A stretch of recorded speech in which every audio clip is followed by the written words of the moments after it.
Allahi wa barakatuh mnagana kulamusako amachabu gali gatya era nga nkubuzaako gwe nawoli alina obukosefu kusasira nsaba mukama berenga akugumya aberenga kunyiga ebiwu nawe na ali musanyu kiramu nawe era nga ngamba mukama nti alhamdulillah rabbil alamin okuba nti akola kyonna kyakuwadde ofunye ensimbi ofunye zadde ofunye mulimu kyonna kyofunye kirungi webaze mukama kubanga yagaba yagera era yatwala nawe aviddwako kyoviriddwako birangera omwesigamira tomunenya tonyiiga tokaaba wabula gabo gambi nti Mungu kyontuteko kibadde kikyokubadde kugerako webale nnyo era nsaba oberenga mukisamu ekisinga obulungi nga kuba nti nno tongera okubanga tutya Mungu tumwesigamire tumwesinze temutugenda mu shiriki titumugattako mukama wa bujja era nemuze Tamale mwenyini akimanyi kyevola yajja mu sapuli yagamba mukama wa bujja tagattibwako osigamidde Mungu sigala ku Mungu gamba shiriki genda litodda so embeera bweto bwetambulira ati nkataga emanya program the sharp talk nova Tamale yatusedde mwali mu nyumba omutabani w'omugenzi Yohana Mirundi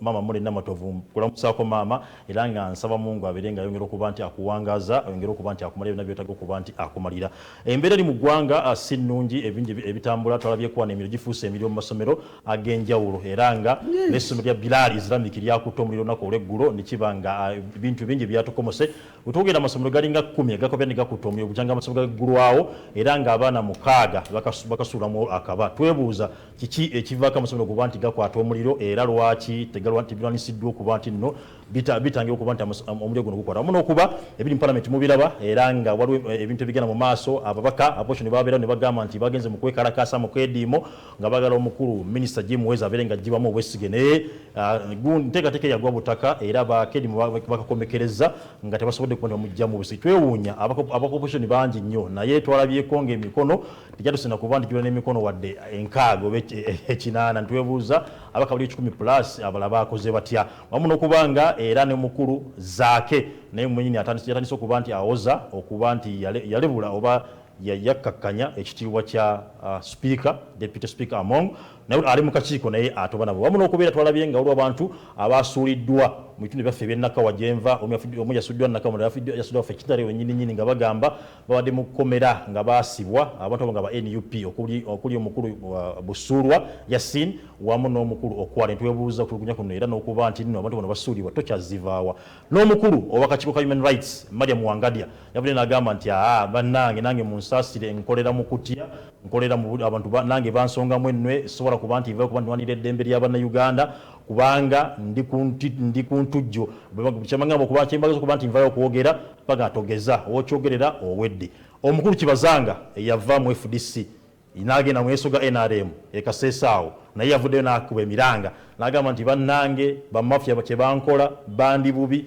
yagenda n'abeera nga akaluteka kyeyayitamu nga yayeesimye n'omukulu Acrobat era n'agamba n'agenda mu kooti naye kooti gye byagweredde ng'emusingisizza omusango nemugamba aliyirire Acrobat obukadde 3 wamu ne EC sente ze zimu omukulu ono bagamba kooti era yavudde n'eraga nti ebintu bikwatibwe awo we tuli naye ekyennaku mukulu omukukunavu leero ndabyeko Facebook page y'omukulu ngenda sa producer wange abeerenga akampa Facebook y'omukulu Dr. Kiza Besigye nga nayogera ku ogundi organic case era ng'agamba nti kituufu organic case eno weeri era Abannayuganda bangi bali mu kufa tuve tulwanira ensonga eno. How long has it taken Besigye, a medical doctor, to realize this?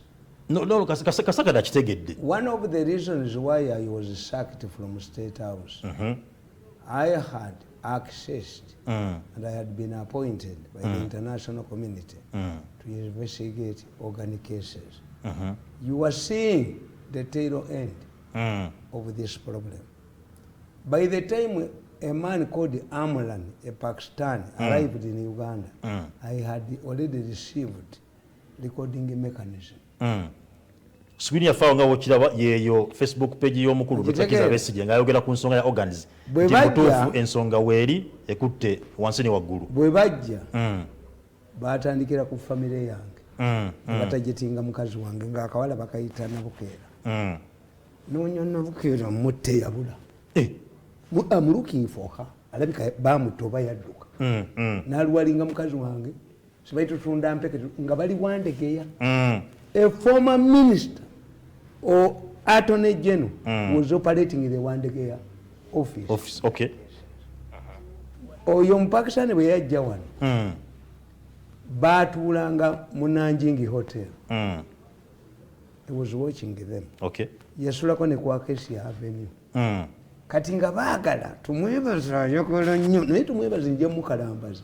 If I don't fear abaana be nga sibakwatira kisoba mukazi we. Tumwebaza akeera ku majanga akalambadde. Mu buliri nga tebandabyeko. Have the capacity. Ani ekito kikoto tukawaawo.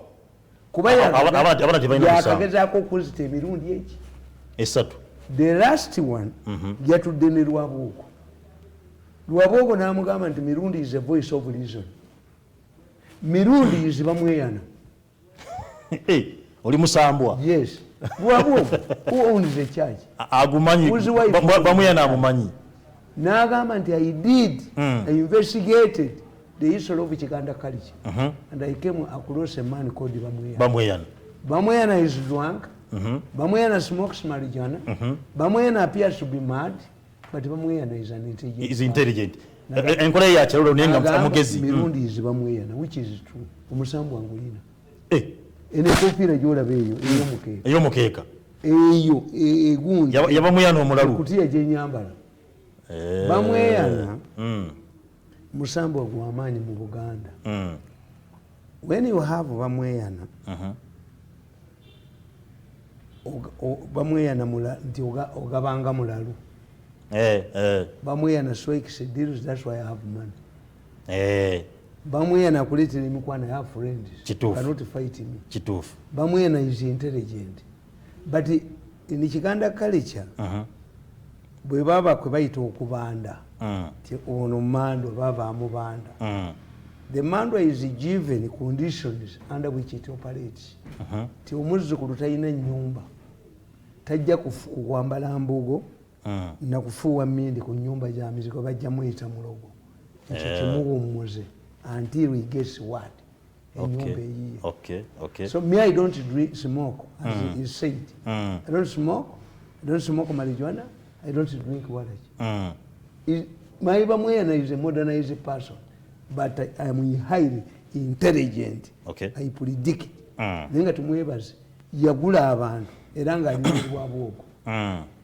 I can play the tape and the video. Omusajja n'agamba Lwabwogo. Lwabwogo n'agamba sinze. But my friend tumwebaze. Tumwebaze bujja keeru. Kaji Derek is father. One day mujjukosa nga kakalambadde. Why? They're zeroing on him. I wonder why Museveni leaves to Mwebazi, who is testifying on Zoom, kukutta abantu.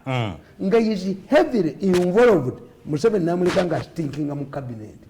N'aba cabinet, yes, awe tumwebaze. Bali kujimu mwezi. Mkubi, tumwebaze. Unuka ng'amazzi, unuka ng'enagisi, unuka ng'omulambwe. It should be the cabinet which is away to Mwebaze. It stinks. This man, the Pakistani, has implicating evidence, implicating it to Mwebaze. What about evidence? Bajina. Basirika. I told you, where is Wawuya? Where is Weyomba? Nobody knows. The chairman of the Mafia Fellowship sat with Wawuya and Weyomba in Makere College Inn. I captured them on both video and audio. And this Wawuya stammers. But I'm hearing a man called Tamale Mirundi talking about these things. What I can assure you, the former Attorney General, who is also implicated, has tried to hang himself twice. Anthony General gwemanyi owaffe owange wenakawa kakati oyo yagenda mu lujjalwe n'ayimirira. I know Mr. Tamale Mirundi, you are watching me. You bugged my house. Why? I'm looking for school fees for my children. You know I was sacked. Why don't you debug? I know Museveni gave you these machines. But I'm also an NRM man.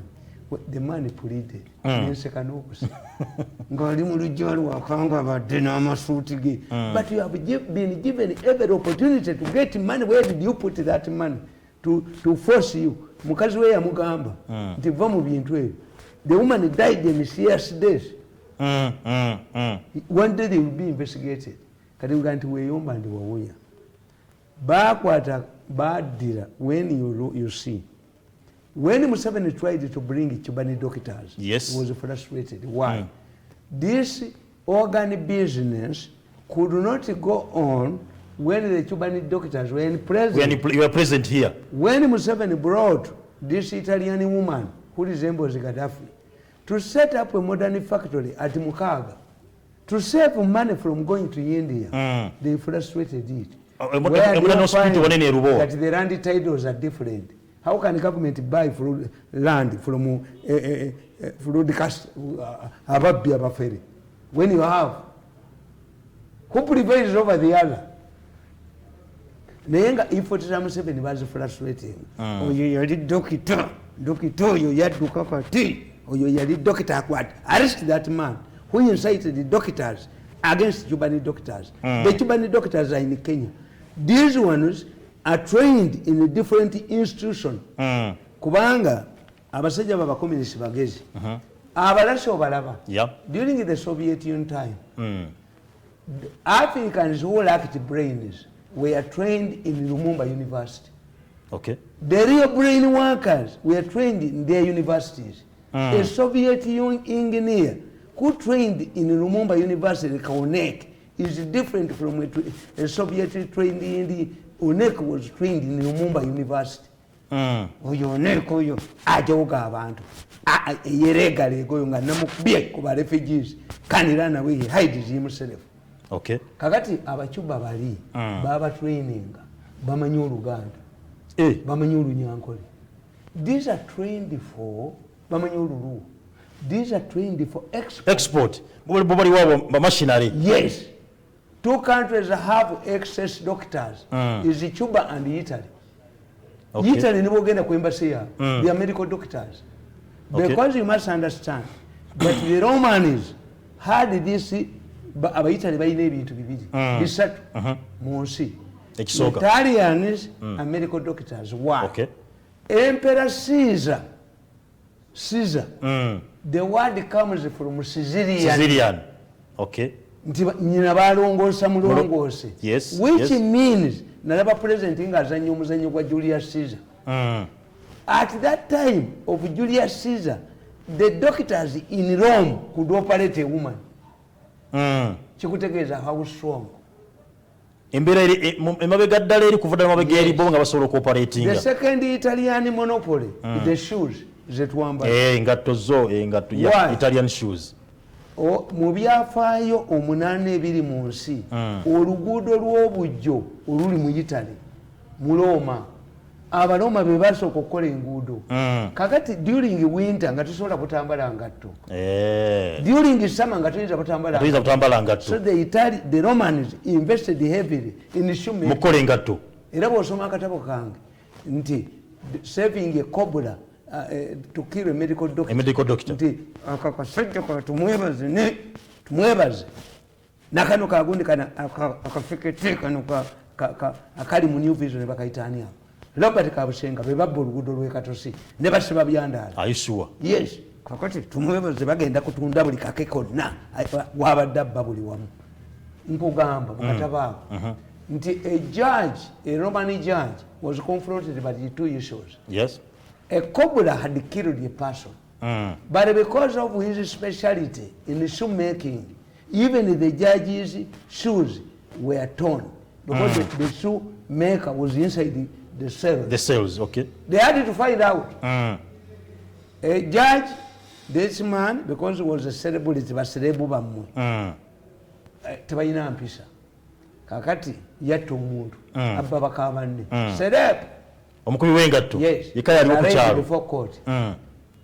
As the judgment was coming to an end, the Italian judge was summing up his evidence. He asked the court, he asked the man, that before consenting you, what do you give to mitigation? Mitigations, yeah? You tell the court why I should not give you a stronger punishment. And the Roman law said that if you kill a person, you must be killed to appease the spirit of the dead. The judge was trapped until in mitigation Instead of this man coming up, the Cobra, another man stood up in the court, say, my lord, although the Roman justice says that whoever kills a person is killed, it is not clear whether the killer should be killed. But the purpose of the Roman law was to appease the spirit okay. by killing another person. In this case, if the Cobra is useful, we cannot do with the Cobra. What do? They started interpreting the Italian law, the Roman law. Yes. Now that we have known, the judge moved in government. No. Do you know that most of our judges they cannot get money from a bank? Why? Judiciary, judiciary, Chiwanuka has killed the judiciary. Akubira abalamuza amasimu. Onasekin, eggwanga balisi. Bwe ndi kuba obutambi bwa Chiwanuka ajja kudduka. Bwe ndi kuba obutambi, Chief Justice ajja kudduka. Bwe ndi kuba obutambi, Speaker ajja kudduka olanya. Okikakasa. I'm telling you. Bwona mwebali. Bwe ndi kuba obutambi bwendi. Abantu baga nti lwaki okuba bwa ludda. That's what I want. But there is nobody who speaks in Uganda nga simutegedde. Besigye yagamba nga ayogera nti bwe ndikwata power ye Mirundi musalirawo ovaawo goloza nti Besigye byayogera ne Bobi Wine sibimanyi bogera mu koti nti access ekyobola bansereko bamwetikisiza empunu nsereko bamuleseze etteeka nga balowooza sobola mukuba kuba mwana wa mwannyinaze but he did not consult me. Yeyito no kojawo omuto nange nemuyita nemugana tobyogera tobidefendinga ogenda kumukuba kubanga nsereko kyataategeera ngenda kiddako kati kukanti ensonga za Roman judge said why don't you now we have a problem. This man has killed has broken the ice. We don't need to kill the killer, but what we need is to kill to appease the spirit. Okay. And the judge proposed. Then, in that situation, we are helped by the interpretation of this man. Okay, whom do we kill? The man said, since we have so many medical doctors in town, and allow this Cobra to go security free. That's what the judges are doing in Uganda.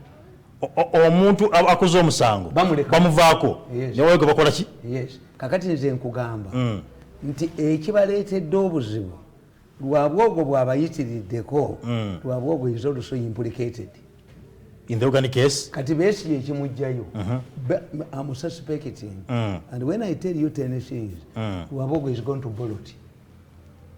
Lwabwogo agenda kuva mu gavumenti ate Museveni yakola ensobi n'amuwa omulimu special advisor. Lwabwogo now has created the problems for the government. He controls the media. All what is happening in the media is his. Has known that he has been undermining Muhoozi. Muhoozi is a human being. Bwebamukubako olowooza bituufu. Nabaweereza message. Nimbaga nti let me tell you, look what the concerns of Lwabwogo. Ngambalaba mu meeting. Nakuno kweri. Lwabwogo is the richest man in Uganda. The richest man in Uganda. He controls a part of the economy. Yeah, Uganda. Yes. Kakati Lwabwogo address his concerns. Can he entrust the power to Gundi? Muhoozi. Tamwagalirako ddala. Yagamba Muhoozi is weak. Bwe tumuwa obwa president amagye gajja muwamba. Lwaki gawamba Muhoozi gwa civilian ne gatakuwamba. But who has to? I know kusalira oba na Uganda. I know tukulembera. Bakimanyi boba confused ruling family ne first family.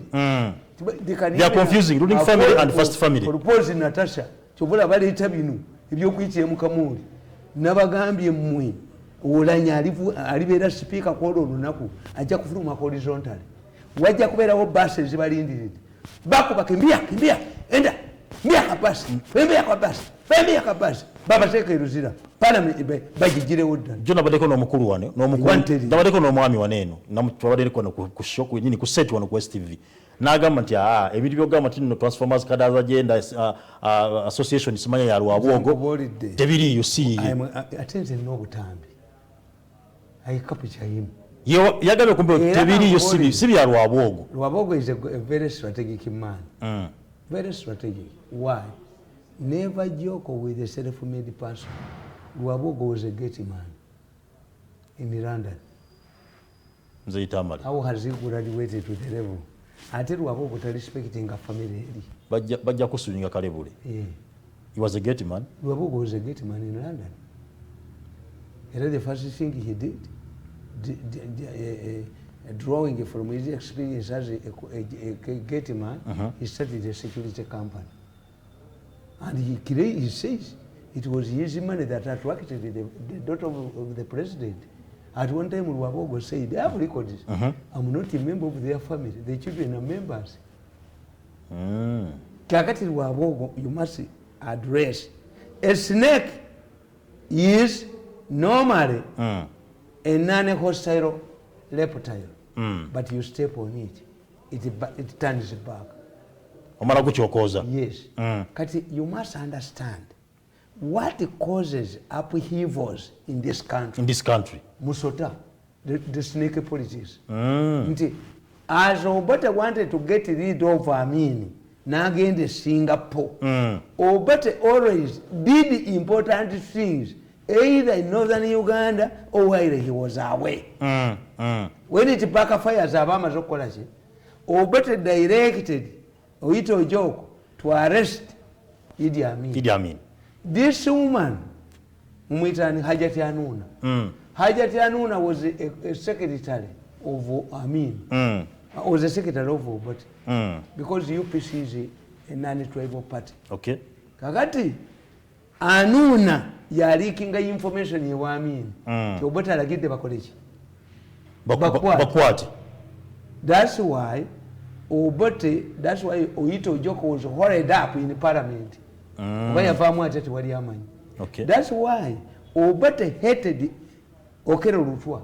Why? Instead of heading to Kampala, Okero Lutwa was commanding office of Masaka. Instead of heading to Kampala to cool down, to confront the Amin soldiers, he fled to Tanzania. This is why Okero Lutwa depended largely on Museveni's income. This is why this current minister, Okero Liem, babysat Muhoozi. Okero Lutwa was depending on selling Gichako. Museveni yakwatanga sente. Museveni invested for Yabagamba vision. He invested in Okero Lutwa. Okay. Kakati nkugamba. Nti bwe tuvaawo. Abaganda Obote bw'abakuba mu masaza agabula. There was a constitutional provision that after 2 years of independence, the counties will have a referendum. Bwe bali nga Ben Kiwanuka yagamba mu Lancaster, solve this problem, you created it. But the Bazungu refused, but left it. They take out referendum in 2 years, from 60 to 64. As we are debating Mikaeli Kintu, an illiterate who could only hear English, Kintu was a talented man who could hear English but could not speak it. Kintu nabagamba, no, let us decide here and there. Masaza agabula. Kakati Obote naweereza Kintu kachiti ne bakamusomera. Kintu, why are you delaying us? We have already defeated Kiwanuka. When both of us are in power, who will organize this referendum? But it was a constitutional provision. Obote mu 64 agiteekawo. Abaganda bekalakasa. Bagende egindi. Mutesa is the president who shot 9 people in a market in Kaluguguza. Mutesa ava mu motoka yena jamu submachine gun natta abantu mu katale. Nami ntakikolangako. The first president of Uganda to kill people emisana tu was Mutesa Nuiziwe Tundayiga. Olwa Abaganda bakawunawo bava mu berayizo. Saabasajja yanguwa ogende ndayiga nyabe ndayiga ndayiga nyabe ndayiga ndayiga amasaza bagatwala kugangayizi balitwala ne buyaga balitwala okumanya abasajja abimengo basajja bagamba abaganda the bazungu knew Andrew Cohen knew amafuta ndigali bunyoro okay. But he did not tell baganda a particular place. Maybe in the red counties there can be oil. Why? Buganda spent on the instruction, on the advice of Andrew Cohen. Andrew Cohen yali agamba nga bagamba tugenda kubeera ne Governor General. Cohen agenda kusigala wano nga Governor General. Okay. Ate ensi yeefuze n'alimba Muteesa. Kakati Muteesa ateeka ssente ze nnyingi wa endayige obweta akuba amasaza agateeka kagundi. That was the fall of the two. Okay. What I'm telling you nti mu Uganda buli lwotunuulira Muwanga, why did Muwanga turn against Obote? Muwanga knew like a snake nti Obote is creating an alternative base. Alonze Peter Otai as Minister of Security, Minister of State. Adi the regular army agitaddemu special force. Nali mu Kampala one. When the special force was passing, demonstrating through Kampala to show that Peter Otai had created an army against the regular army. Baba kuba masasi. Okay. Muwanga yalagira regular army. Baba masasi wafa waga. Asatu. Muwanga n'avayo n'aga nti babadde tubayita bayekera bafudde luweero. They have a new uniform. That's why Muwanga obasira obwo. Kakati okukamu nkugamba ti Lwabogo has reached this level. He cannot entrust his will to somebody else. No. And unlike Lwabogo is the strongest faction in any other government. Yatandika ne patriotical groups. Gatsezala wetamulaba. N'atugoba fenna n'atugoba. Lwabogo n'agoba buli muntu yenna. N'atuula naye appeasing Hitler. Kakati today, the efforts that Lwabogo are doing to lure me into his camp is not what Muhoozi and Museveni are doing. Okay. In fact, if I wasn't principled, nga Lwabogo samuwabira dda waffe mu nsozi, I would have grabbed his yakwa Museveni yampa ssente. Lwabogo n'aziwamba. I should get it. Yenga anoonya reconciliation. Did Museveni direct Lwabogo to give me the money? I don't know ways of understanding this. Yes. 2 days ago, Lwabogo sent a person. Nemugamba gwe, give that money to Onogondi, Onani, Barugahali. Balam nayogera nabo. Bring the money. But Museveni doesn't give me a coin. Okay. Until Lwabogo has the most powerful faction in this government. Well organized. Has money. Ye Museveni bwagamba nti bakuwe sente nakugamba. When Sidiru invites me and Museveni invites me, I go first. Museveni na Rweiso and Lwabogo yagoba nacho nagoba Kadaga. I have the meeting. Nagoba nachobe nagoba Kadaga. Nagabe bampa sente. Nalagira bagagga bonna including my relatives. And squeezing them kubenyondo mutwe. Nakola eyo advisors meeting yali ekyankwanza. Babalanda tajimaje yava. It was intended for me. Wanakano kajoka nalimba ta mukazi wange yankwatia mu muka kangende nzita abantu bano wafewo 10 atano kagende kubisaga ekyankwanza bantu bano bakomo kutegeera kakati yagamba ki what you are seeing now Lwabogo has remained one thing is to borrow it from government bajononyi. Let me tell you ladies and gentlemen, bw'oba yagala okustadinga gavumenti ya Museveni enkuba gye bakubyemu gerageranya ne Putin, abazungu enkuba gye bakubyemu Putin. Bw'oba yagala okulaba engeri gye bakubyemu gavumenti ya wano tunde ekiri Russia essaawa zinene bifaanagana bitya? I told you that the Americans are no longer interested in occupying territory. That's an old fashion of war. Tebasagala matwale. Because you cannot have what through peace talks, what does not reflect the territory you are occupying now. That was the old fashioned principle of war. The Americans have bebaita gond seals. Yeah. They detect you from there, hit you, and they go back. Okay. They hit Bin Laden in Pakistan. Did they occupy Pakistan? No, they didn't. But if the operation had flopped, either balizeyo oba balize ku mmeri zaabwe ne bakuba wonna ne bamalawo. Okay. Ekitegeredde seal of occupying territory tekikyakola. They left Russia. They turned China into their backyard. Who buys Chinese products? Are they the Chinese? You see Chinese in Africa. The poor people. The largest trading pattern of China is the European Union, which means if the European Union imposes sanctions on China, China can crumble. The economy crumbles. Oh. But is that why you are seeing China? He does not control your family, but he controls you because you get food from him. He can create a stampede in your family. Chitufu. Yes. Kakati bana abasajja bagezi. They can. I cannot rule out that there are seals in Ukraine. But there are two important issues. Okay. One, Ukraine was under the Soviet Union. Yes. When this man, Putin, was the head of KGB, a terrorist organization, a torturing institution, never called a referendum for independence. Okay. Can they go back to the Russians? If today we hear that Amini's soldiers and organizing are coming back, what happens? The first peace talks were supposed to be taking place in Tanzania. The moment newspaper reports indicated that Mariam was here, Unzi was here, this is when it was lost. Okay. Tanzania entered Uganda for self-defense. As long as Amin remained a buffoon in Uganda, Ngavuma Nyerere, Vamukazi Nali kuwasiriza. The moment Amin annexed Kagera, the Tanzanians united. Amin yali alowooza tibwalumba Tanzania, the army in Tanzania will topple Nyerere.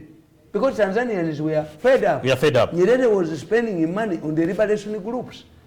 But once the Tanzanians knew, how can we be ruled by puppets from Idi Amin? In fact, South Africa, the Boers in South Africa wanted to give Amin money and weapons because they thought that this was another front to weaken Nyerere's frontline state, his contribution. Oh. Yes. Kakati the Ukrainians, abalaba kubali ba KGB independence bagende. Are you returning us back?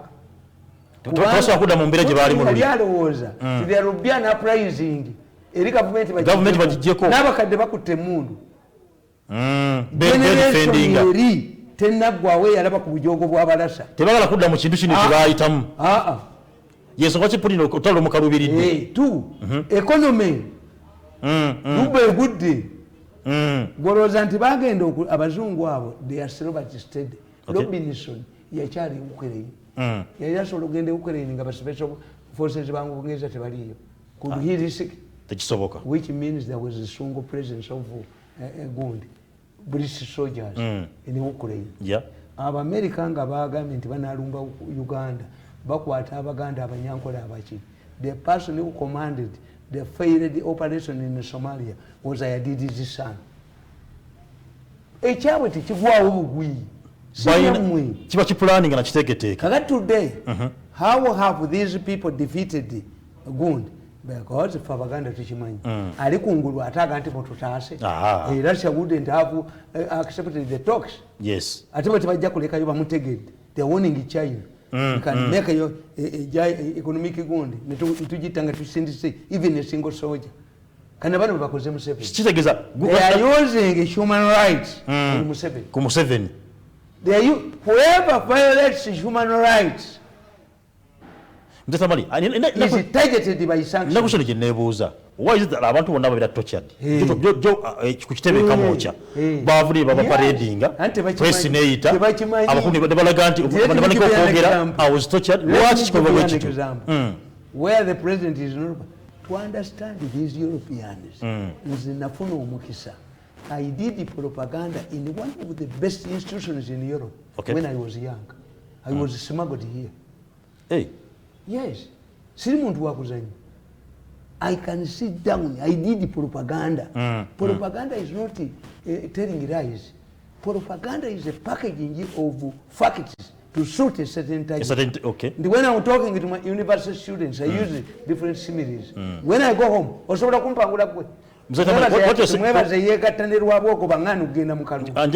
Ku kino propaganda means package facts, having facts. Onokuba ng'olina bwino. Why am I making every day nga mbeera ku program ng'abantu bawulira? I turned my programs into lectures. Kusomesa ggwanga. Yes, I will lose. You cannot defend undefendable things. Bw'obanga emmotoka ez'okusikayo gye newaayo omugga nga yo nnafu nnyo naye egenda bugenzi. Sisobola kutanishinga image yange. This is how I have defeated these people with all of the resources. Kakati nkugamba ti Museveni bamukubira human rights. Yes. Economy bajja gitta. You not see a European soldier here. Tojja kulabikako waneeno. As you have not seen the European soldiers in Russia. No. Gwe kyogamba nti egyo emizinga egiri sophisticated Germany gyebawa bagiyikidde waawo oba waliwo abagermany abagikolako. For the first time, yes. When Saddam Hussein fired Scud missiles into Israeli territory, the Americans had to come to operate them. For the first time, Israel's defense was under foreigner, the Americans.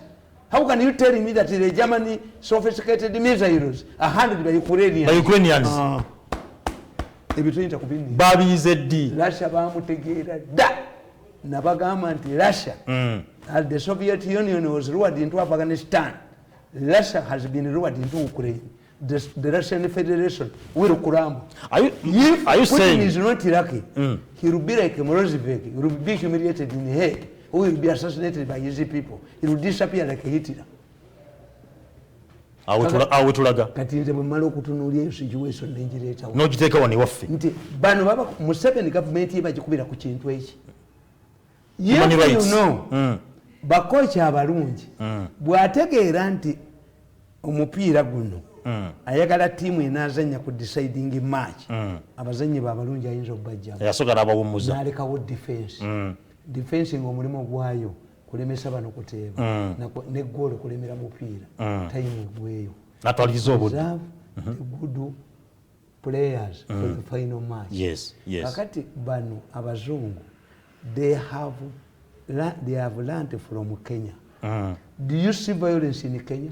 No. Why? The 2007 elections, yeah. They made sure that Uhuru Kenyatta had to eat his humble pie and be humiliated before international cameras at Hague. Yes. As African leaders were arguing, no sitting African leader can be humiliated to Hague. Uhuru, why? Why did Uhuru humble himself? One, in American tradition, a president who is not a descendant of was not a descendant, whose parents were not born in America, in his last term must visit his country of origin. So we are faced with the two challenges.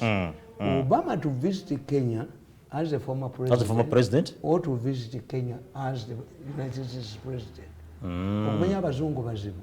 Laba Barack Obama ajaddi nga America eri isolated bagikubye Twin Towers. The whole country, everywhere there are celebrations. How do we deceive these people? Mufune omusajja alina amanya g'ekisiraamu. Barack Obama. Is he a Muslim? Mama we ng'avaawa Malaysia. The most populous Islamic country mu nsi is Malaysia. Naye every American president okujjako Trump must have origins in Ireland. Obama yagendayo nga jjajjaawe gyali mu Ireland. These people tebakola nga balwabo. These are people who are paid money to think like me. Tamale bana basajja tunabatuukako endowooza yaabwe. Let us come to our place. Nti Museveni bamukubisa ki? Human rights. Kakati bo bakimanyi. Bano bamakyaze mu human rights. Fe baatugoba ne tugenda nga balowooza wagajja kunjooga Museveni ankanyige kasasiro mbeere kasasiro mange gumwokeze bamukubye amagulu munda najja mu meeting Museveni nangoba ku teepu enfu nze ngende mu president's office nga timwebazango bye yego new vision nanja kubatta That's how I've survived 8 years. Nagende wange nenebaka nimanya bajja kunonya nonyayo lwaboga nonyeyo mukube nyondo mutu sezala bwe yewunye nenazala ne bajja ko pologulamu za jakemu kasajja ko jakemu ne bagoba mutabazi ne baleta akawala ka UCC jakemu bakube ne kitawo bamutte. I handed over myself to the population. Abaganda bakuganda government okunonya n'abantu government ekunonya abantu bakweka oloza gontaliyo wewaire koti yensi y'abantu nawe. Yes. Toyinza kunchima wange kuba mutayima. You bring an appointment later, I shoot you. When you bring a sacking later, I shoot the chicken for you. Tetujja kudda. Ate lwaboga yatugoba ate kati nayamu. Alesa kiyeta guyomwe baza bwebaza alese baluwe kugoba. Wange tebaita siddayo. What I want from them is compensation. If they are really true barokole, bali tuula wansi baga nti omwana ono yatukolera. Mzee Tamale. Victims one bakwata. Abantu abadde tortured. Beba parading. Kamera ne zivaayo. Let me give you an example. It is we people about studying propaganda who understand propaganda terms. When they tell you a travel ban, kandiko yagamba njagala yoki. Sina kye neegombayo. Kandiko didn't know the implication. One, once you face a travel ban by USA, you will never enter USA and its allies. You cannot go to China. Two, you cannot transact business in America. You cannot, even your family is deported. Oleme kugamba nti banganye okulaba ki abantu bange. They give you a time limit to sell your properties, otherwise they are confiscated. Zobadde olina yeeri bakayigula akandiko babadde babawano ng'abaana baabwe bali bweru balinayo property. Lwaki omusajja bw'oba tolina ssente mu mpale omusajja omusazi w'ensawo n'agamba muzeeyi ssente zo zigwa lwaki okwata mu nsawo nalaba toyinaamu. Yes. Can the Americans say that they have imposed a travel ban on me? Buy our property in America.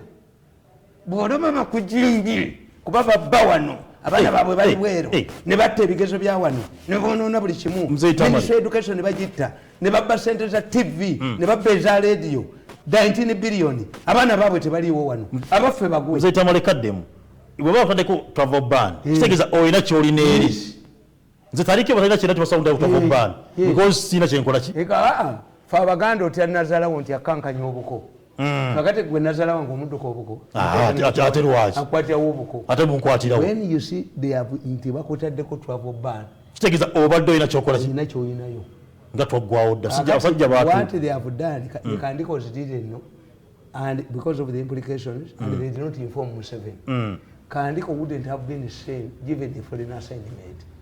Why? Kandiko, because he has been targeted, cannot transact business. He cannot even receive his salary through the bank system. Is that why Nesudani bamujeni wamukomyawo waneeno? Anti alina kusasula musaala mukasi. Anuka ne banka zinukira. This is what these people don't know. This is why Lwabogo strives to ensure tinemuhozi afuna eba mwononi ngakone kwa tumwebaze ke bafuna anu okutta abantu kuba muhozi mukutta abantu talimu mwoganike talimu Lwabogo mwali kati mwebaze mwekali. Is that why bajoka kwenza am implicating it no naye bamulemaze ate tayina amawulire ga Lwabogo. Museveni yakwatanga ssente nga Lwabogo ne Kalisa namulaba Kalisa nga asinika enzinyo babye 10 billion. Museveni yabadde 10 billion zange mba naziza omusango Kalisa wampona nangena mubana mulaba awo ne baagala asinika enzinyo tamakade benyondo nekikwatako emirundi 3 bakalisa mutti olwo president mugamba listen bagenze wa Museveni abagambye oba olwo kwatumwebaze bakasasudde 5 billion mwoteri yako mutasuze bantu kasajja kojja kusasula Europe ojja kuddayo mu bwolobwe wakajiji obunuka. Poverty is a gravity. Ne bunkuba ne buneerega mu mbu mbwabiza mbijo kuli nambu ate nja bukuba ne video buli katambi kenkuba konna nkawa embassy nakwata obutambi bwonna nga Lwaboga antekako pressure send them to the embassies mumuzite mulabe baba batire wanu musajjamu kakati ye Museveni bamumaze ali mu situation njya tunyine ebintu bibiri ekisooka ogambye nti abazungu balina kye bakola tebajja mu kifo bawako bakozesa olwaleero ekintu ekiri ekamwokya obona bakwata abaana ne babaparadinga abatochalingiddwa abazungu bebatuma abaana eno kikola. Monitor published a story that a man had spent 20 years in prison. Yes. Nibamulaga. This is a man who was arrested for killing the Mirundis. Nga gundi omuhikiro watu. Okay. Ye yabatta. Kubanga ba Mirundi bali foto nga banywa omwenge. Ne balaba omusajja yatta Kijana Ngoma. The man who killed Kijana Ngoma was ADC to Mugisha Muntu as a Kamekamaanda. Committed a crime nadduka. Era Mugisha Muntu yakwata jeti mwebaze namusiba mukomera. Yatta abantu mu National Park. Ekyo kyakubya Mugisha Muntu. N'adira esente ziyasanga mu office. Esimanyi sida ya jeshi n'azijjamu. Salizi yali ataddemu. Amunoti cashier. Ne bamuwalana. Ne baleeta engatto z'oludda olumu. Nebaleta gundi kyovala bayi abakyawangaza. If there is somebody who hates them is Mugisha Muntu. We are in the same position. Okay. Tusobola kubasonyiwa okujja ku compensation. Nti ntule mu meeting omuli tumwebaze simwe atuyite Museveni. Ajja wali wasse munni. Azire n'obwo bwana. Agenda okujjanga commando beku kisengo bankalumye ekimiro. Oli commando. Yes. Akati nkugane gamba. Ti monitor yabadde ejirese n'enjikuba. bamusiba akyali muvubuka kati ali myaka 5. Family file bagikweka. Not to this man would have been charged for killing 3 people. 3 people, okay. Yatta Kijana Ngoma. Nattani ba Mirindi aba Uganda ne Makerere. This man monitor gwe one. Nattani journalist wange. Bageno Musa basedi. Are you sure? No. Because if you cannot hand the trigger to kill for yourself, you end up being katulamu ended up with serial killer. Katumusango ne bagutta. Ubona ogwe Makerere guno ne gufa. Kati kijja kyasama. Ba abewa bami bakubeba kyaso mutwe. Bakubeba kinonye bakyaso omutwe. How can you say come gwe eyatta abantu bali? And you went through a corrupt system. Mufairo baje bewandike ate monitor nabukubye budduka. Kakati yesterday bwakubye story. A student was tortured in a police cell and to death. Do you see a response from government? Minister of Information and National Guidance. How much fuel do you need to go to that police station? Has Enanga spoken? No. Where is the investigations? Are you sure that a student was killed? Which school does this man who was killed? Or he is a criminal? Where is CIA? Yeah. And when you see students, have we seen students strangling their girlfriends? Yes, to be done. Yes, to be done. Yes. What if a student is suspected and dies in prison? What if he committed suicide? Baba was a student. And nobody in Kampala, we don't get a response the following day. Even the police that is implicated does not come out to clear his name. In Kampala, country, where you can walk. No, because this is a government within a government. Okay. Baga nakubya katambi ekiro.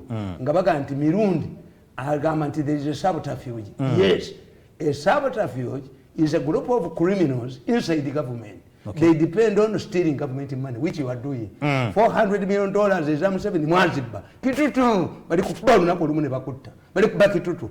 Nankabirwa abadde ze yeewujja. Yeewujja jewo umegundi. Ne mbawandikira akatabo kano. Nankabirwa yasirika bajja mukuba bamuttire wano. Omugundi nendaba musajja. Paying off umeme. Ninde bomusajja ngono Mayanja. Mayanja n'abakoba bamukozesa okujoga. Tugalagera okupati. Yuko Museveni cannot remove n'abakoba.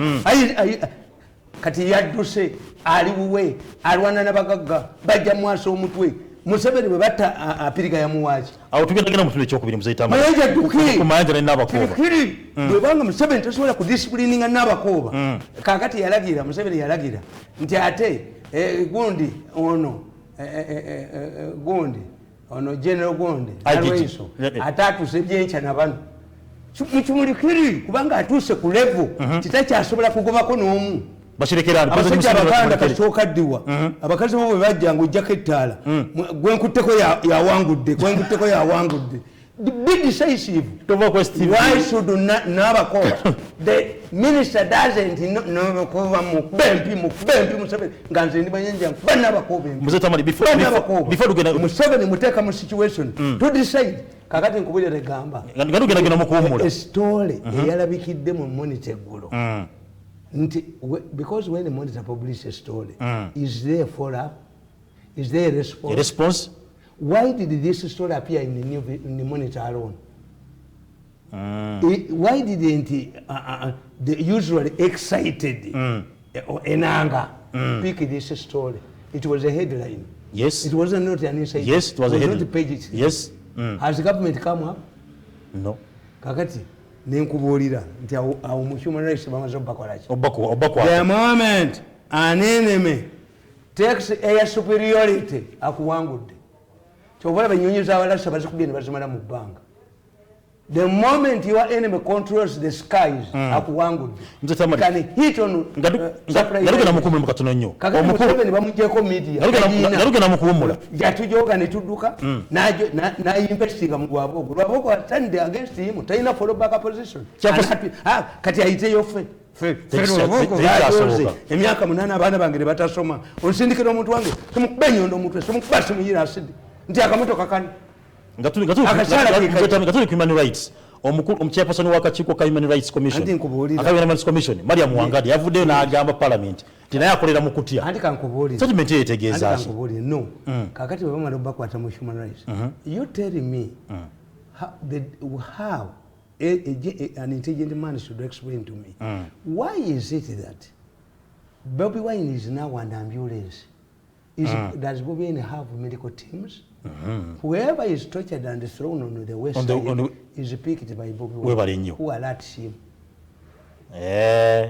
Kitegeeza, there is a trick because the government is fighting itself. The people who are torturing the people are connected to Bobi Wine. Okay. Yes. Kakati bebasuula bwe bamala okubatokyolinga, why don't they kill them? Correction in which way? Bantu be oba. Anti bababuulira. Why don't we see corpses? No. Why don't we see corpses? We are seeing. To find the Amini's victims in Namamve. We had people who depended on directing people. Abadde musati myufu ali wali. Naye bano baba torturing ne babasuula. Are they tortured or are they playing games? Did the government send a medical doctor okuzuula omusajja oyo from there yalazeewa nolobe nganga nolobe mpuuta awo government baba gimaze olunatawaka bwali omuziba nnyinda baba kumaze from there does Bobi Wine have a hospital? These people after picking them and exposing them to the public, where do they go for treatment? Tova Quest TV tugira kudakana nnyo mukkiriza ki Nigeria government eranga mutugobera na batugobera ku Facebook oba ku YouTube mwename namba sanyukirako mwename namba limutema ndaba message bungi nnyo wano mwenamba tumirako buli aliko live nkwebaza okuba nti ogyekuumiddeko sigenda kuba nti mmenya muntu n'omu wabula mwename na mbasanyukidde kawali mutama manje abali mu East Africa abali mu Europe abali mu China mwenna mbasanyukidde okuba nti mutugoberera nasa Mungu aberenga abasamu kimusimu kuba nti mwagana nyino kuba nti mbajjukiza nange nti ekyokulya kyonna kisobola okuba nti kitaasa okuba nti kigogola emimiro nga muze Tamale wakyeyagaliramu gwayogera nnyo okuba nti okugogola emimiro jane herbal tea drink nywa kyaffe kyawano kiri loko kikolwa mite gyaffe gyawano n'amajjaani era ngaosobola okuba nti okifuna nusu 10 lokaloka muliko bonna agenja abasumakiri zikwetolodde osobola okuba nti okafuna era nga kabalo n'abatakozesa sukali ola kali sugar free nako osobola okuba nti okafuna kakolebwa jane HST wali eri ekyabatema lyantonde osobola okuba nti bafuna ku namba y'essimu y'MTN 0761 38 20 46 oba eya Airtel 0705 20 81 48 0705 20 81 48 wamu n'okubanga era nyogo kubanga tumina kabenjawulo wano kantumileko ku makulu mukulu wali abe makindi bataddeko bangi mbalaba Jobero Saluni nkwebaza okuba nti muveri mutumbudde n'abala bangi nnyo bino kubanga nkoonako ab'essomero lya Nibras namwe batumiddeko kuba nti nokwe muli na buli yenna taddeko STV abantu banga abe mutungo kitintale mwena bebaza okuba nti mutugoberera era nga mukuume okuba nti mubeera naffe omuno okubeera nyogero kubanga nsaasira muganda wange sali mu kiseka obulwadde obukubala embiriizi samunga abeerenga akutaasa abeerenga akuwonya abeerenga osuuka buli nnyo osobola okuba nti tubeerenga tukwana kubanga omukulu twakola lunaku lwakuna yafuna obuzibuzibu omukosefu ali wansi Mungu amugezesa n'okuba nti alina ekirwadde kimubala embiriizi naye nga ajja kuba ateera essaawa zonna tusaba Mungu abeerenga amukiriza tubeerenga tuddamu kubanga tutambula naye mukulu tugende mukuwumula oli musajja musiraamu bw'oba owasizza omukyala n'akugamba nti munange ompasizza osuubira baana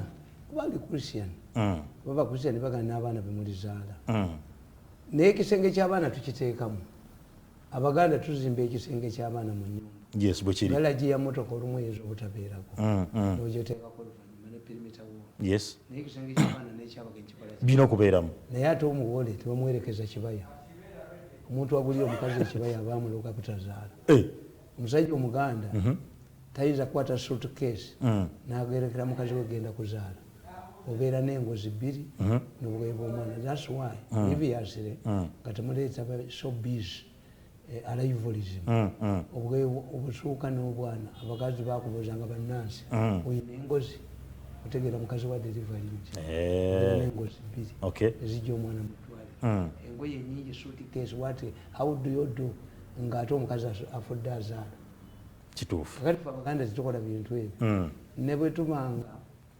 omukazi azza omuzigo afumba Abaganda baddira eminwe gy'amatooke emibisi bagisonseka mu mmere gyasoose okufumba if this is your first meal how would you cook properly cooked meal kitegeeza wayendako dda so Baganda bensuwa nti omugole first meal ye bagisonsekamu eminwe gy'amatooke agambe nti this is excuse my husband this is my first meal yes let me tell you if the woman tells you you have married me to produce children but the doctor has found out I will never produce children, what do you do?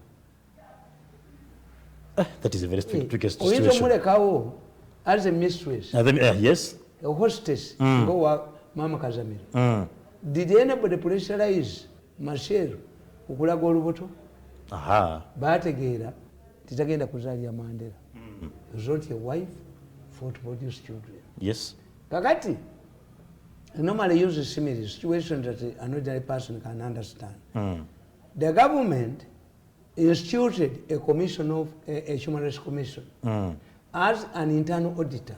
Yes. The chairperson of the Human Rights Commission has powers, unrestricted powers, to visit all areas that where torture is suspected. Aina obuyinza obutaliko kkomo okuba nti atuuka wonna yagambye akolera mu comes and says, dear my husband, in spite of all of the money you have spent on the wedding, I'm sorry to inform you, I have no plan. And she goes back. Museveni oye! Nasigala nga tali mu kifo ekyo. Museveni juu! Museveni oye! Museveni oye! Museveni oye! And she goes back. Nasigala nga tali mu kifo akola. Yes. My dear husband, in spite of the lavish spending on the wedding, I'm sorry, I regret to inform you, I don't have a placenta. And the woman enters her vehicles, accompanied by this couple who was the other day, because Raboka has planted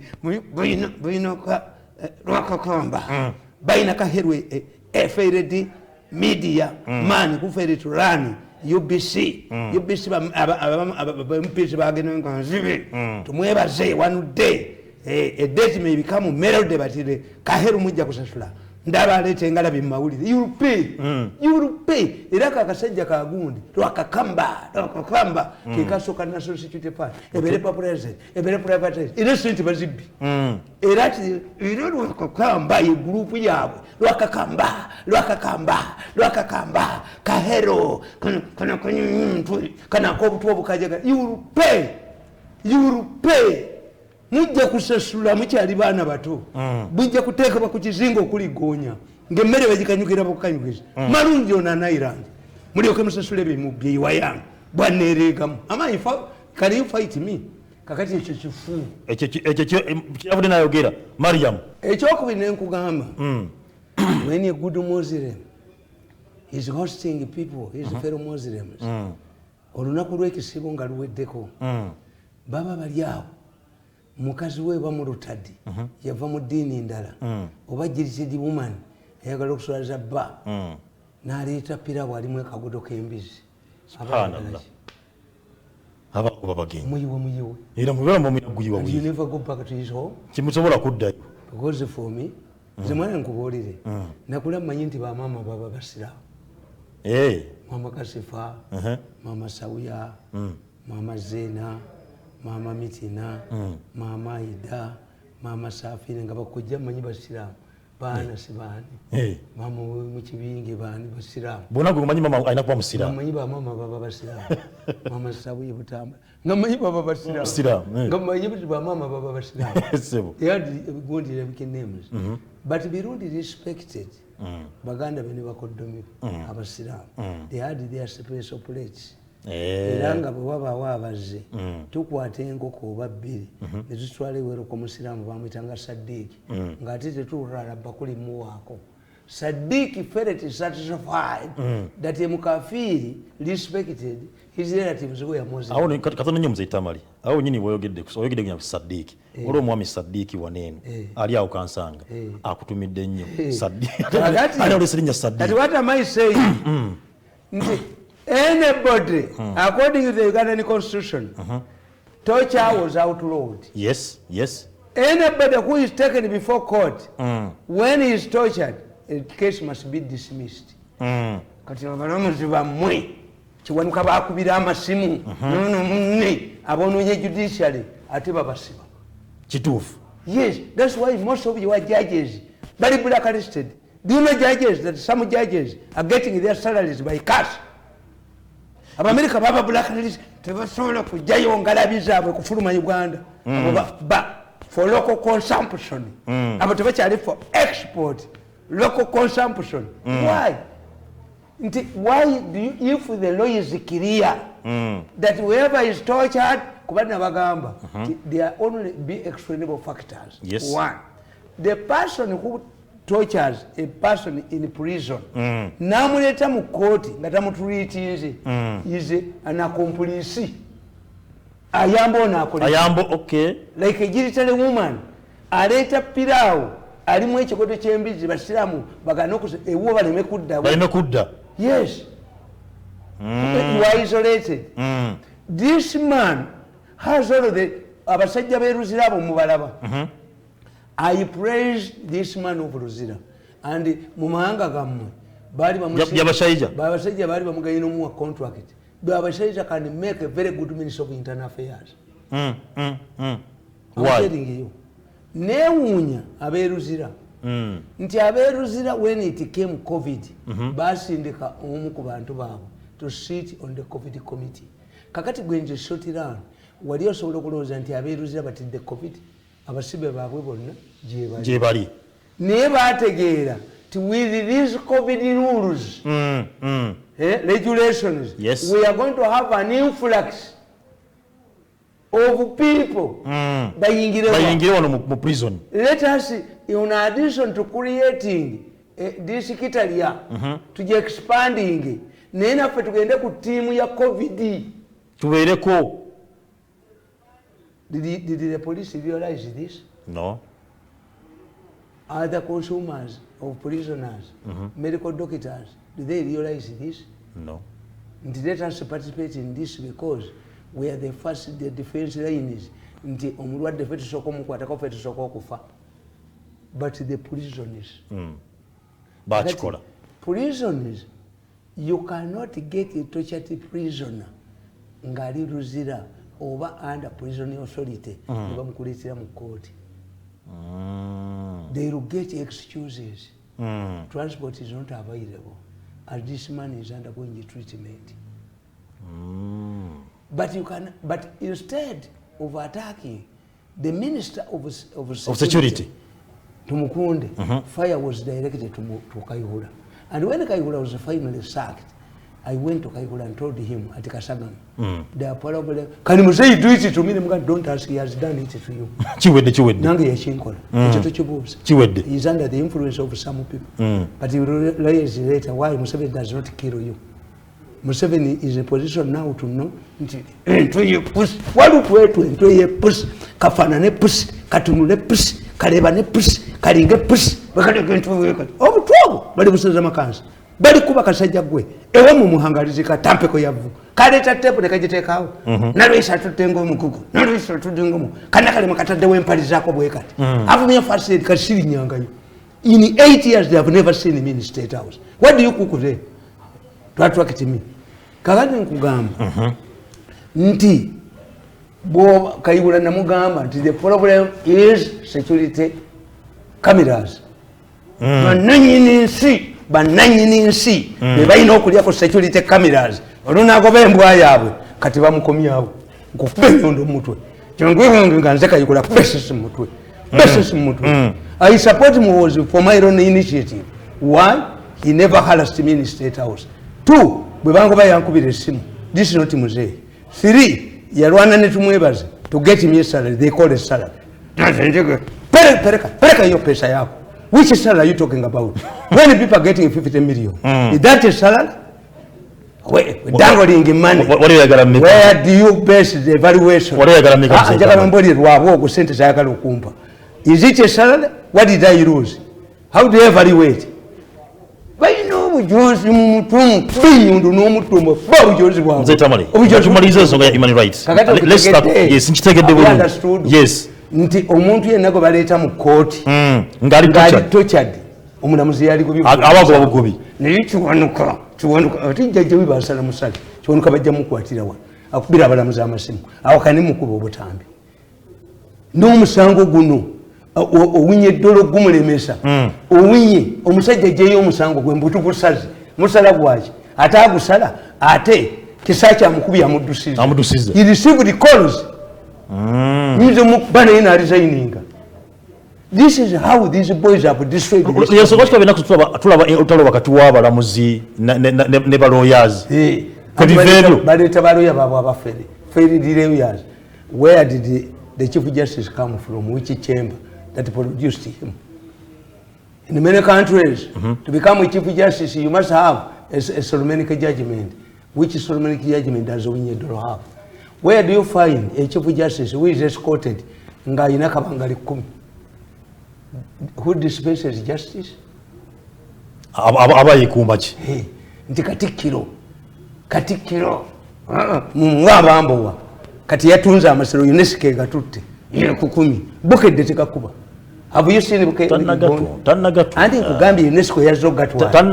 New Vision nefulumya ekifaananyi ng'omusajja emizimu gya Muganda gimubuuza wani bonzumeso benzumeso naye mayego bibana kwatira bwe bati mayego ojoze nnyo Abaganda noteeka engalabi mu kibuga engalabi bagiteeka mu kibuga tebagiteeka mu kibuga engalabi tebeera mu kibuga ali owulire nti omwana engalabi kitegeeza ki engalabi babajjambajje gikoneko babajjambajje giwunyeko babajjambajje gikoneko engalabi tebeera mu kibuga tukuyita musekera nnyuma era Omuganda bw'aba azina babajjambajje gikoneko ekkanzu agifungulawo mbwati neekola omukonda naye noddira engalabi mayega noddira engalabi nojo ate Ssaabasajja n'agiyitamu wakati embejjulemu ekitundu kyani kyamayega kino kyani nabagamba nti mwalikedde ku makya ne mugikuba ne mugijjawo ne muwayira emmotoka nti yegitomedde nateekako oba mayega Muganda. We come from almost the same village, but I'm trying to investigate. Sajja Muganda sajja wa mukima naddira mayega naddira ekiwologoma nakitunuza ekifaananyi kya Bikira Maria. Ekifaananyi kya Bikira Maria ekyo bakireeta kukolimira Mmengo era kitunudde mutweko Kabaka tasulamu. Genda osoma akatabo kagede Divine Cause ne babuuza Abakatuliki ekifaananyi ekyo mwaleeta kyaki mbu kyajja goba bwa malaya mu kisenyi kitunudde mu kisenyi ne baagala okikuba bakigire ekyo ekifaananyi kikambwe omulokole yakiyira asidi n'addayo n'aziba amaaso n'akoma nti omukazi omuzungu ankubye oluyi Luwanga ne bateesa naye bakiseeseetule ne baleeta endabirwamu bakiteeke muze Vatican yampako $10,000 to write about that issue, to investigate.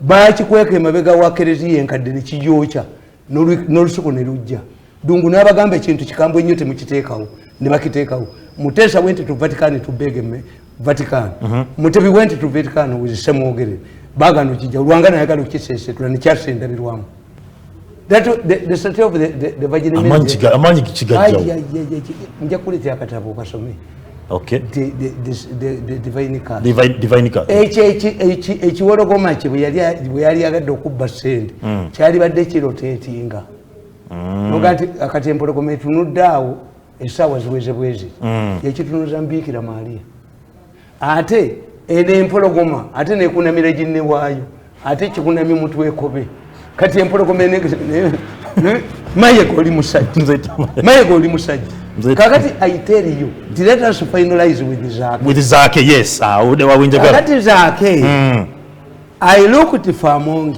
you see many of these people when we look for them they think that we are looking for money yes bwe balina bana abakulu bona kikancho nze Tamale katono nnyo abakulu bonna bana ebitukweza kubira amasimu tuba tubanoonya tuba twagala nsi ino okuba kibi olusimba na kifu kye twagala airanga the permanent secretary of works teyakwata simu nenkubira mukwano gwe ne mugamba my friend muntya but I'm a human being yes I love this country although Museveni does not give me anything bali balowooza mbu enjovu wala njagenda lwagogo anteke mwanda we yayenga testa cause it cannot be emangu atejogebwa mandu tefukamira hiuru kutegula ajja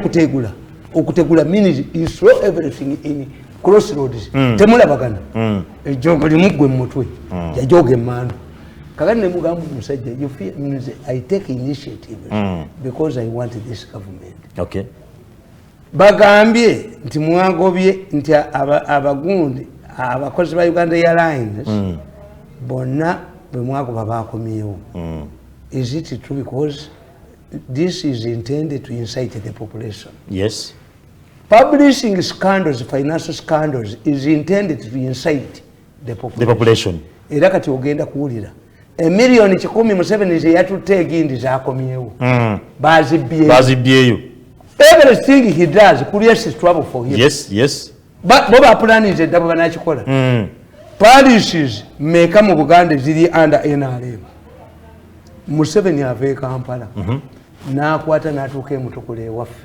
emutukula abamukubira saluti ababe mwana aligindi teyamuwa ate yayita mwana opposite yamuwa yadobwa commission yadde okuzimba y'essomero kwebaza abantu kuba tali mu kampu ya Lwabwo ava Kampala n'atuuka emutukula talinayo wuwe bw'akwata ku lw'ejjinja n'atuuka Busia ambe n'ali mubaliwo tebaliwo yes kakati why are you throwing money muki ku bano emiliyoni 10 n'okiteekayo Africans are capitalistic by nature true singa sente ezo muzitadde mu banka nga oli azeewolayo with omusingo at low interest rate zalikoze and you start with somebody nali nnunda enkoko nga ngenda nganza omuntu nnunda nkoko n'ekiyumba nkiyina naye enkoko zange zakola ki zaafa that one can be tukita kusumbuusa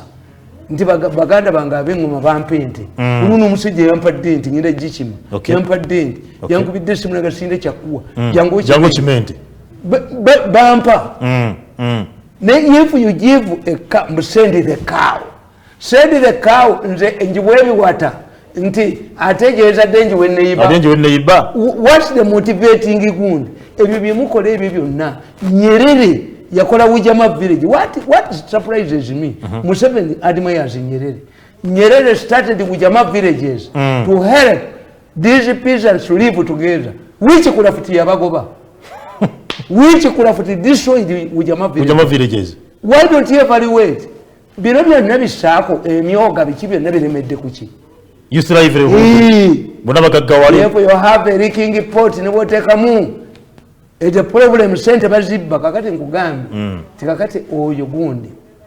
amongi and Zake yes nemukubira esimu nemukubira we normally talk kuba mwana ngali mu parliament okay gundi kakati Amongi Nambula. Amongi is falling into a trap. When you hear rumors, until the speaker is sick, what do they have in mind? Ayinza okubanga bo bamanyi sikiresi ye. Ne bagamba, what do we do? Let us taint this woman. By the time it comes to a speaker, ngali already tainted. They look for bazungu benagambye. Tibatwala emipiira gyonna nga bagifikisinganira sanga bagimanyi. Tegenda kulumbani. Sweden yeganye tejja kuzanya naye. Poland yeganye tegenda kuzanya naye. Bagifikisinga bakola ki? Do you know? Okay. Waliwo World Cup lwe baddira America ne bagiteeka mu kibinja kimu ne Iran. Iran negoba America. Ne bazina amazina ennaku nnya. This is the only score they had to have on America. On America. What happened? Peace talks between America and Iran. And Iran. Birukufa. Nikino kiri wakati ekiri ku bakubya Amongi nti bazzo musaba sente n'abakwata. Bena muwabira nimbaga nti ate muti mumuwabira muti. Kubanga ye bahandika ku police. Yes. If the police detained you, did Amongi arrest you and put you inside his house? Ekyo ne badduka. Ne bakomawo ti Amongi yali decent ko kali muhiriki. Amongi yali decent. Ne basirika. Ne bakomya kati bakomyewo. Kati bamuleete Dani. Zake, what happened to Namuganza when she abused Kadaga as speaker? We are talking about the deputy speaker. Flashback eyo tugizeeyo. Namuganza yakola ki? Akakiiko kalina maanyi ki? Two, why do you trade insults with your wife nga mugenda kuddayo? Afuka ku buliri, tamalaako.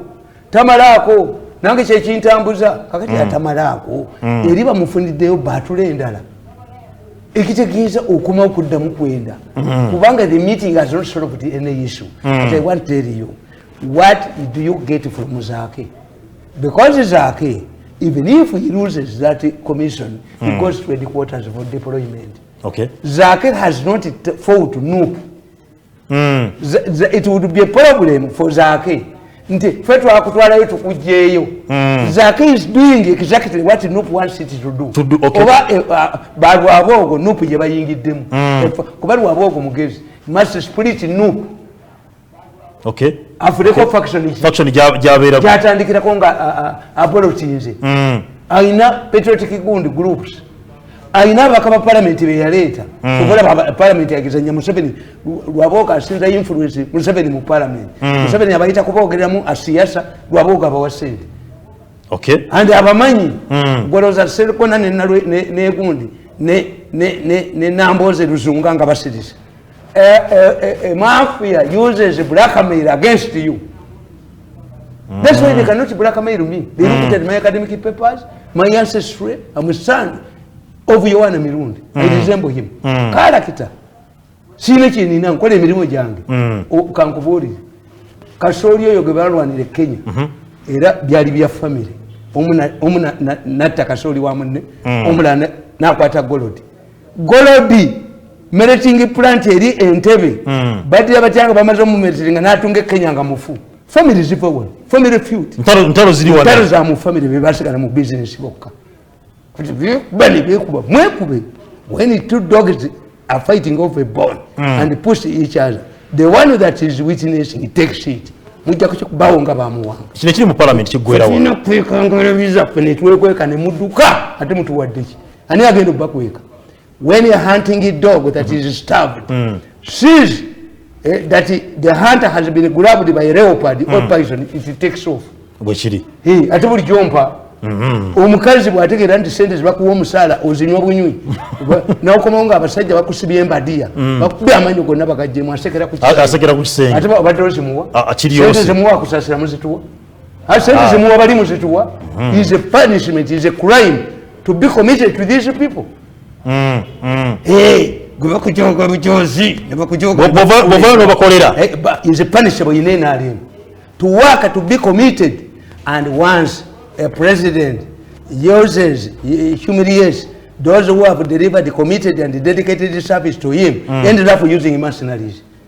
It's a known fact in political science. Yeso wachi sindika ziyibwa okubali bano nyabagino kakati nkugamba nti ono bamulize ku human rights. Yes. Even an MP is not safe in parliament. When in 1983 the UPC government erected that fence perimeter wall, Kutesa stood up in parliament and said, I want to thank UPC for the first time because the space under which opposition MPs feel freedom has been expanded. Katiba itakolingi zake kitegeza all the time you took interrogating zake was taken on his the way he has been treated. Zakaya vude na agamba era statement umukuru gye yakola deputy speaker nga agamba nti no yewuunya okuba nti muteri tortured ate yawangula omudali yalagamba ye asupportinga okutocharinga abantu. Is it the first time to see Zake and Amongi featuring? When Zake was dropped at Rubaga Hospital, a team led by Amongi went and confirmed that it was okay. Yes. What if Zake is paying it back? Twaliyanga mitwe jange Mirundi yagulanga engege 10. Up to today, I reason. Okay.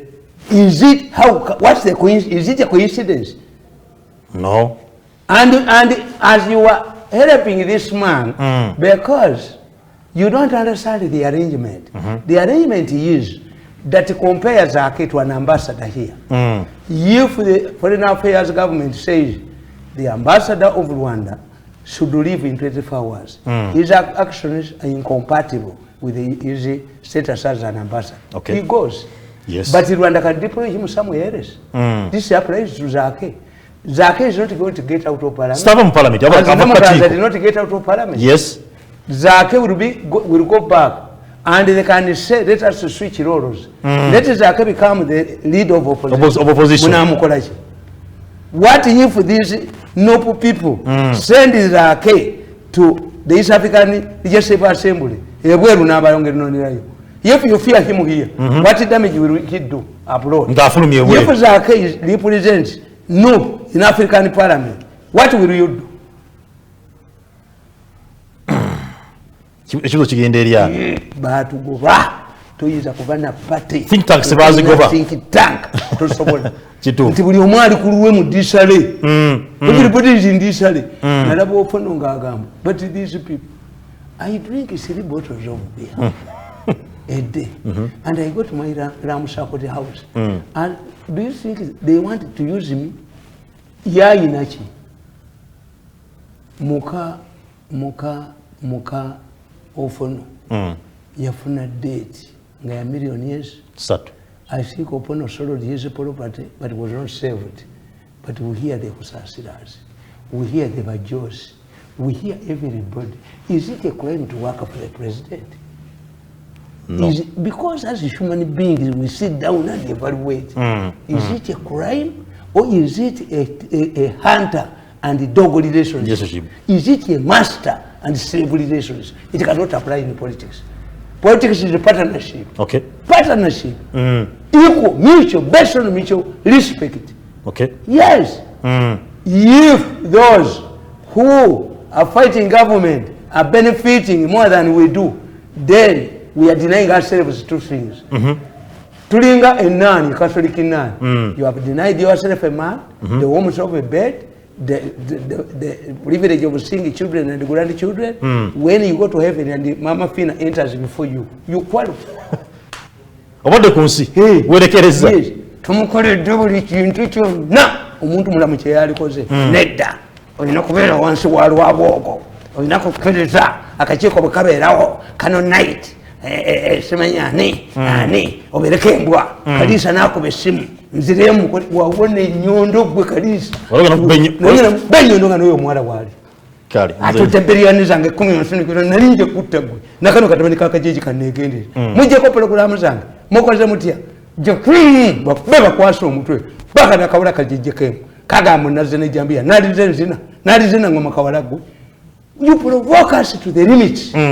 Kakati nkubulira nti eyo nayo bakifu. Ekyo nakyo kiki. Nayo kifu. Nsereka alese teeka bali wagidi. Why? Nsereka akutegeeza oba mubadde mukyazanya n'okuzanya nga mulowooza nti embaga tegenda kubeerayo n'abagoma bazze. You have been complaining about human rights. This government is supporting a law to muzzle everybody. Ayi Mukama otenderezebwe Katonda waggulu. Ayi Mukama Katonda mpagazizza nembalaba nga muvuya. Mwatujoga tukanyuka kasasiro. He's mad. Bayise nyina bamukebera omutwe. Maurisia agabudde kamera mugawulidde nti nedda Museveni yayise Maurisia bakabere mutabani wo omutwe gwe bakakuba amagulu. Gwe bakakuba amagulu. Is it how you reward me? Nange nagende waffe nenkaba kati njagala sente kuzikanyuka ku ttale. Sente kuzika mu anjagala alinye wange mu tekyali kusinkana benyondo tikiriyo basikoske basi ku ttale sobola kusinkana bulenzi buno sikolagana na bumu afolede lost true I'm 63 bo mu myaka 8 bukoze eki kati mbyo mu hotel kana entwe kana kayina entwe kabanga sente kati bazinzeeko organization bazinzeeko you will be fugitives. And in fact, that's the reason why. Nti bachimanyi. Nti domestic law, prevails over international law. If they don't go for Hague for trial, they will become fugitives. Okay. If they become fugitives, it means two things. They must install a president. They must install a president of their choice. This is the Rwabogo strategy. Mzee Tamale. Or a stooge who can protect, give them immunity. Ndachikaze sukaze 12. Manja tuogere kutakolinga ku issue ya Nabakoba and Minister Mayanja. Mr. Mayanja yavuddeyo. It is up to Mr. Mayanja yavuddeyo. Mr. Mayanja yavuddeyo. Mr. Tamale takiriza bujozi bwa Nabakoba. Ne bundi ono mukatakiriza bujozi bwa Nabakoba. Pack and go. Mayanja tatuoganira. Bakuteddemu na natti. Resign and go. Mayanja resign. Tatuoganira Mayanja tatuoganira. Ani akusibiyemu. You are not elected. Pack and go. Yes. Pack and go. Okay. If Museveni cannot prevail over Nabakoba. Yes. A senior minister disowns. Time has come Muchibawe. Saka, kanyukire omugome mpina. Jemu kanyukire. Pack and go. Kwa Mayanja bajamuta. Yes. Mayanja is antagonizing. Omwani wanga agenda kuvayo. Junior agenda kuvayo. Yes. Sibera mwebyo. Airukufa. You want antagonizing the Sudiris. You antagonizing the powerful people. Nabakoba atula nabo kati okolerani. Mayanja botula family ya Mayanja etule Mayanja aveyo. Ekisera kitu sokolekera abajozi bano government yabwe. Because bajja ku Mr. I'm going to write a book about Africa. Which God are we serving? Africa Museveni yakane mukabuli abana ba Africa tebasoma mukapika akubira kitufu.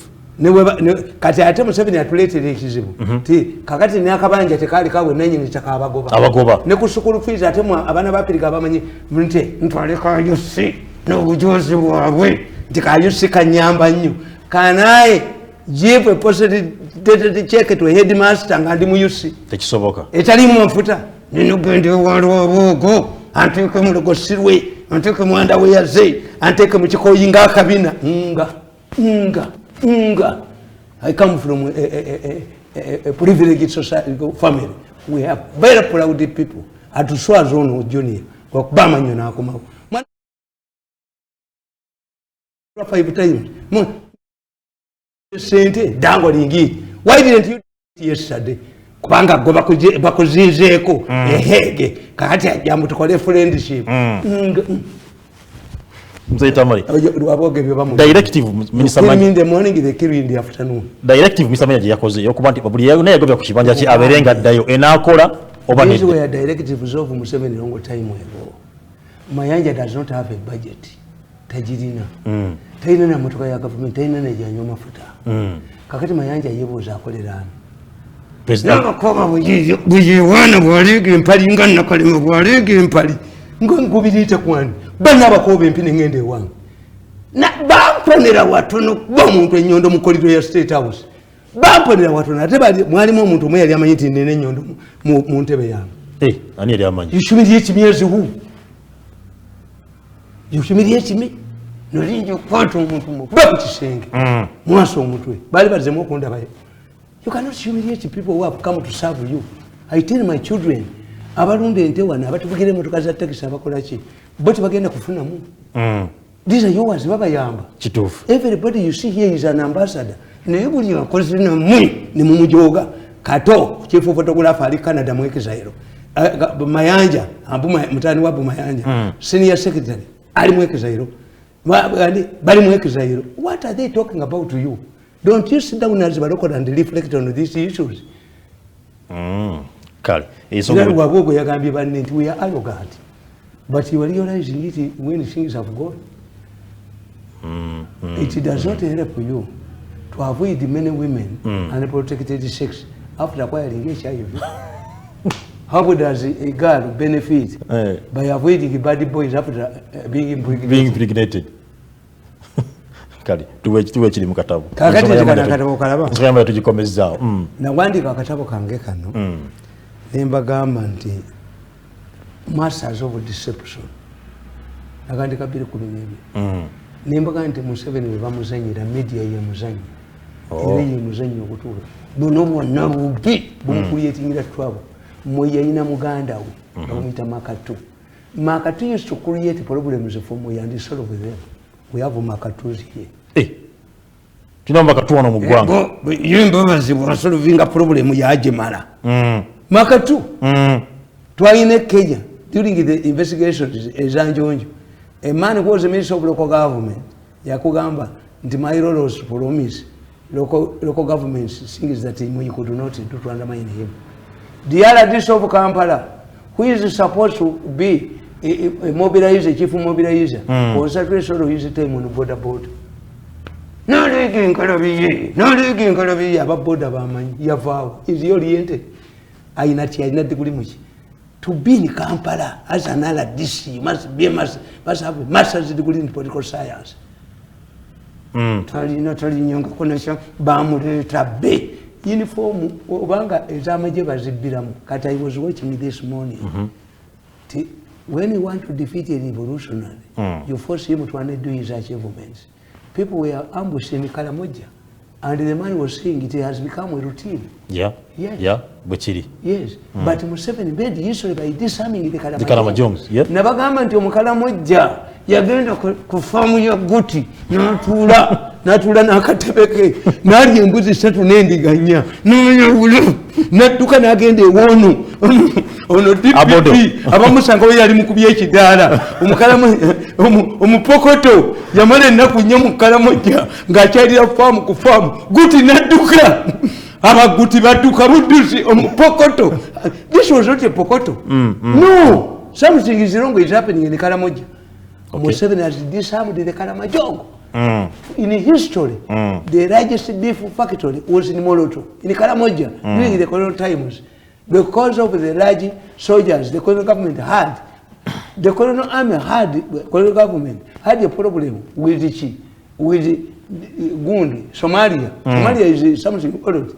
The Sufutas were fighting Kenyan independence. Okay. Bahari Era Kenya was the first country to condemn Russian Ukraine. Why? Kenya imanyi, if you change the borders, Idi Amin one time came to some territories of Kenya. Tibatula wansaba colony bagamba. 2 tribes, the Pokota and the Kalamajongo, cannot be put in one.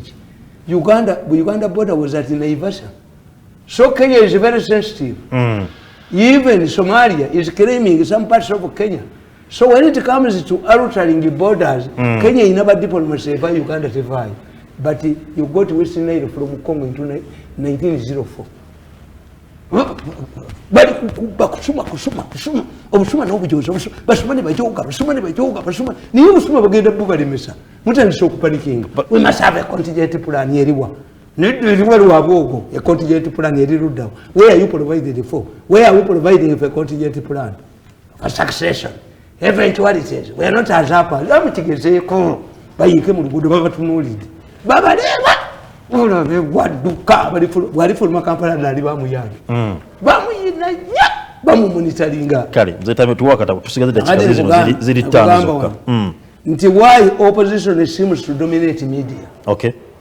nabawandikira akatabo 2012. In my earlier submission I pointed out that many NRM supporters wrongly think that opposition is dominating the airwaves. The reason for this are many and include the following. 1. There is no force propaganda.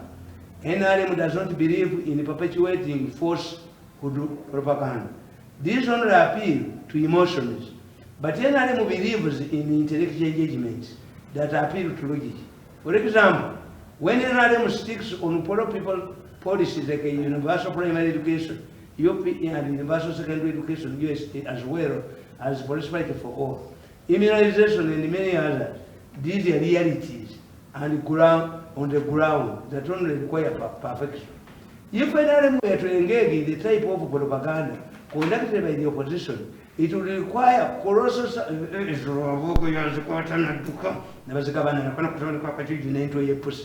sums of money, thereby affecting these very people.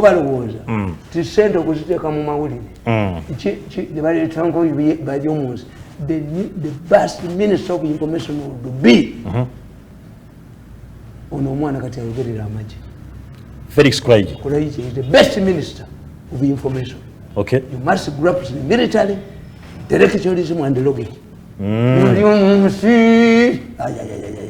Ono mukazi omukadde yebaka ndikuba yakulira CBS media ewabo balabayo ewabo bwenyo labayo bakadde obalabayo babali omuntu basajja bubiriti mulabona mbula kalivu olabona ono omwana wange yali abavuluga okumukuba omwasa omutwe yali abavuluga nga bawulira mbwawuliza ate nga yajjanga wakane muwamu boleki kyazebaka kati bakubire wano kati bakubire kuwange kati basamidde wa nkugamba ekyo NRM kwebadde esinziira tibadde ina pulo people policies yes nga zeetaaga perfection omusajja yali tasobola kutwala mwana we ku ssomero nga bw'omugamba nti bonna bakone ye takimanyi kakati nayo ne bayingirayo bugosi teachers genda obagambe nti abasomesa mwenna tubasasulira ku ssomero mujje abaana mubabuuze nti oyo walino kuba lisiti muba nayo wa kweti kwota ne mugamba ono minsi mwali mumumanyi ono mwali mumulabyeko wano bakomawo teryadda amenye mushega yagenda nga bakajja n'agamba abantu gwe bakubye ekintu ekoko bwese gwe bakubye ekintu bwese gwe bakubye n'abagamba ye nga asekretary yawane n'abagamba bakubye emeka nga tebakyabijjukira oyo eri tumwine nga bakyayaka oyo yali tamanyi kulya nnyama bwali ennyama alya n'amalibu eri tumwine yasanga abasajja abaganda bagundi bakawooya bagundi ono wenateete Muhammadu Kajumbi baninga be basaplayinga defense naga nti wasaplayinga enkoko ya kilomeka nti anandeterayo mu kusasule badduka buddu why don't you use nkoko ya kirana embuzi ya kilo 2 girete leterayo mu kusasule baganda we not paid by eri tumwine omulokole bwe yatandika okulya ennyama yalya n'amaliba. Why don't you use such a chiyekera tactics? Zitama tugenda kuba tukomekeza tujja twongera akatabako okulunadako. Naona nabaga nti unique history. Unique history amalize ne unique history. Okay, malize neyo. Ugandans have gone through unique situations, usually compared to a life of a divorcee. At independence, we had the Kabaka UPC alliance, which did not last. Mutesa, if in his own book, The Discretion of My Kingdom, states that after independent ceremonies, Obata did not get time to meet him again. Had just used Uganda as a ladder to become prime minister in 1969. Obata declared a single-party state, effectively banning other political parties like the opposition Democratic Party. He was deposed by Idi Amin himself, removed by UNLF. That was marketed as an umbrella organization. Kakati, the 1980 election did not solve the political problems leading to the 5-year guerrilla war, which forced Okero Lutwa to take power. Lutwa formed an interim unitary government composed of opposition politicians and the military. It was a junta. But it was shortly swept from power by the NRA and Yoweri Museveni. The political menu that Ugandans have been subjected to for long tested makes them politically mature. This is why issues that excite people, like characterize African politics, like ethnicity, tribalism, and nepotism, do not influence you. Kastaba bie, kastaba watumwebaze bajja, luwabogo ne bajja, abavubuka. Abanyanko ne bajjako ennyama yaabwe n'ofuna monopo. Amata. N'obajjako amata n'ofuna monopo. Ne balumba ennyanja mu bajjako empuuta abavubi ne kuba amato g'abavubi. Ne mulumba abasoga. Abasoga ne mubajjako ki? Ebikajjo byabwe. Ne mugenda mu Northern Uganda abatabeeranga ne bayapya battaka. Waliwo ayina ebyapa by'ettaka 200. Amulu n'afuuka amulu. Land eviction mu Buganda. Biweddewo. Biweddewo. Bukiri. Tekyeyambisa bino to scare people. Kale, yes. Let's call it it has led to the new dispensation of human rights where you don't have a solution.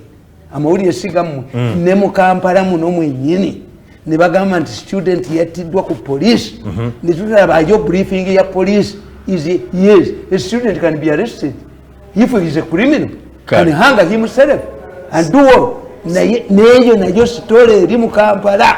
Omusajja n'atulambo am the inspector general police ne bamuleeta n'owamaje omukambwe owamaje omukambwe atasobola na kusindika ono muganda wange gwe nawaana ennyo owa saidi atasobola genda kulaba nti ddala kituufu omwana bamutiddemu ddala asomawa tugende ku ssomero ddala gy'asoma eyo sitole bagise babakubye babatadde sigenda kubanga nsikono ngina kuba mberekereza badde balungi nnyo omukama abakumire kati musigadde munyenya paaja bagenda kibajjamu ne mwana majori nabulime ne saikasini sekera naye nga tuyagwa tusinkana ko lwesande bano baduse balwago bo badduka kerundo era nga twetira bingi nnyo ebijjo kuba nti tujja kusindika oddeyo mu gavumenti bwogenda mu kozesa nange ngenda mu kozesa bamusudde